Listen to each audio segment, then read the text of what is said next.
Hindi po ito yung nakapangalan eh. Ay, nakapangalan. Pinabook lang kasi namin. Kanino po? Yan po kasi sa company. Sa company ko eh. Pasuyo na lang sir. Iba po kasi pangalan.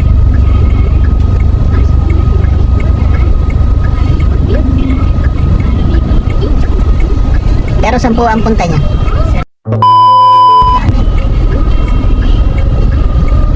makikita din. Itanong niyo na lang po yung nag-book sa kusina. Hindi po.